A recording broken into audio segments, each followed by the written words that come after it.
All right, so think of it this way. You paid a lot of money for your food. You spent a lot of time dehydrating it, freeze drying it, canning it. Canning it's going to be in a jar.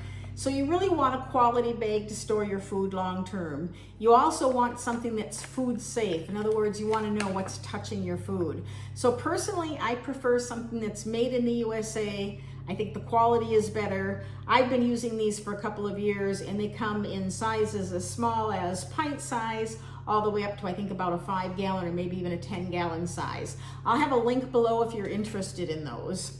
But today I really want to talk about how I store beverages. I've currently got a series going online where I talk about how I'm freeze drying and then rehydrating meals over a 2-week period. Breakfast, lunch, dinner, dessert, snack, everything for 2 weeks. And part of that is taking care of beverages. Now, I've chosen right now to do some Tang and some freeze-dried coffee.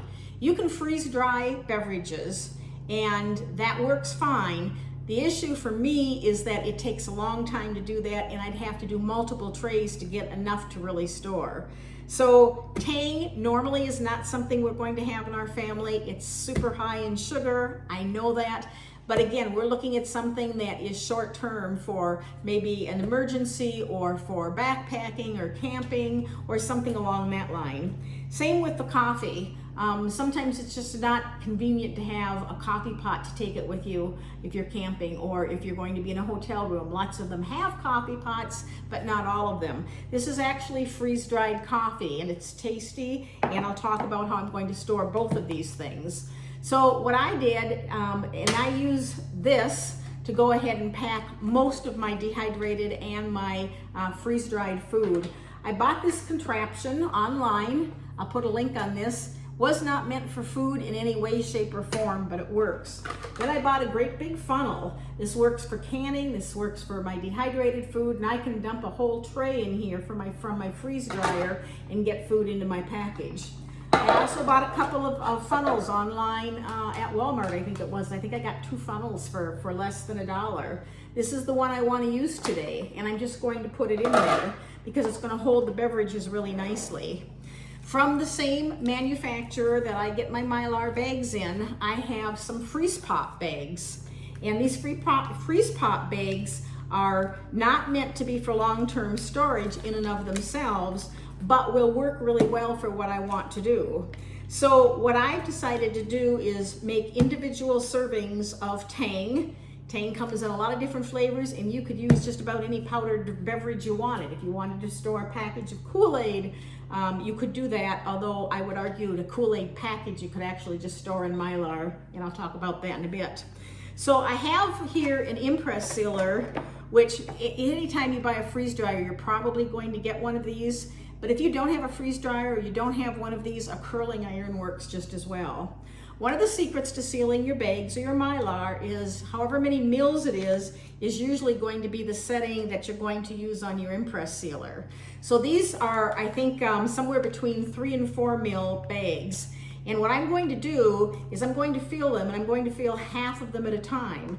So the first thing I'm going to do is I'm just going to take my bag, kind of eyeball it to about the halfway mark, and I'm going to go ahead and put that on my impress sealer, which takes just a second.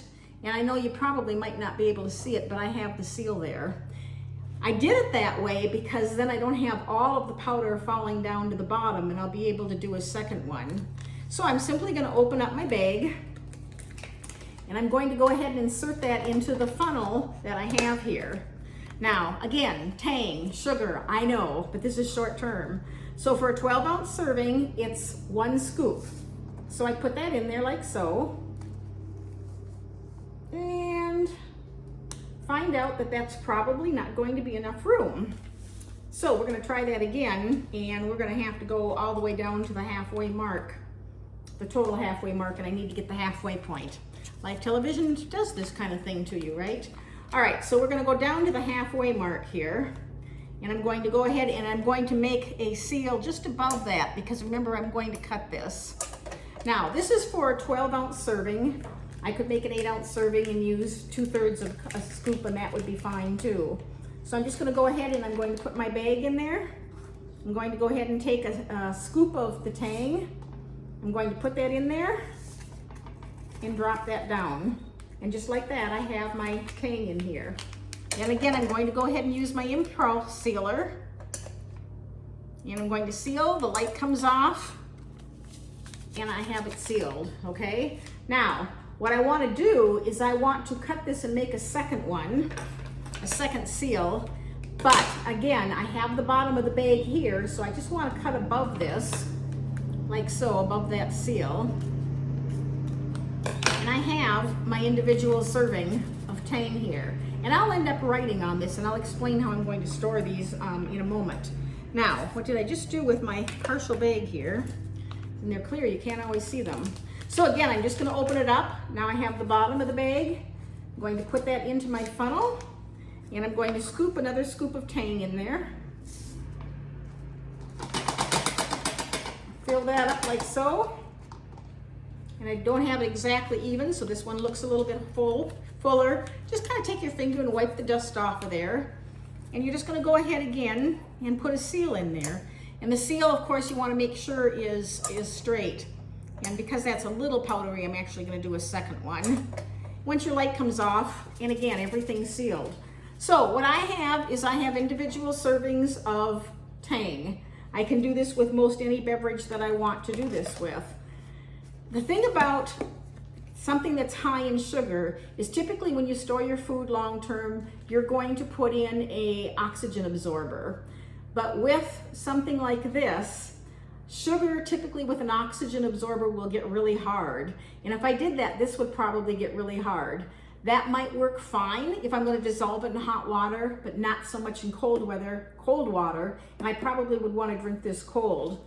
So what I'm going to do to store this long term is I'll take a Mylar bag and I will put these in there. I'll put 4 of them in there basically, and I'll label them as tang 12 ounces because each scoop is 12 ounces.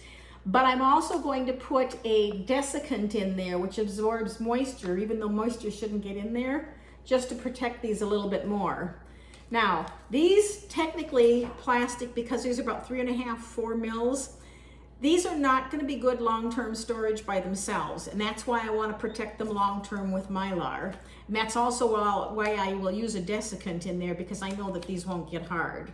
So again, anything that's really, really high sugar, candy in particular, use a desiccant, don't use an oxygen absorber.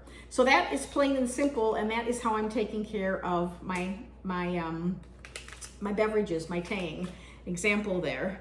I'll put, again, a link to these bags. These are perfect if you're going camping or backpacking for beverages or anything really small. Even medications would work in this. Now, as far as the coffee goes, I'm essentially going to do the same thing, except for I'm going to mix it up a little bit. What I'm going to do is I'm going to put the coffee in a Ziploc Mylar bag. And this particular jar, because it's freeze-dried, makes 64 8-ounce cups. And what I'm going to do is take this jar, I'm going to divide that by 4, and then I will have 18 servings of coffee, which basically would be about a week for the 2 of us. Based on how we drink our coffee, and I'll store those in Mylar bags with an oxygen absorber. So that's how I do beverages. It's fairly quick, it's fairly easy. If you want to get a link to my contraption here that I put together, or to, let's see, the Mylar bags, I'll have links below. I am an affiliate with the Pack Fresh USA, that brand that I use. But if you use the link I have below, I'll have a code also that you can get 10% off your first order if you're interested. So I thank you for watching. Would appreciate a thumbs up. If you felt like you learned something, subscribe in the lower right-hand corner, and you'll be able to watch my videos, pick and choose what you want to watch. But be sure to tune into my series about how you rehydrate food. Freeze drying is fairly easy. It's the rehydrating that's tricky. So thanks for watching, and we'll see you next time.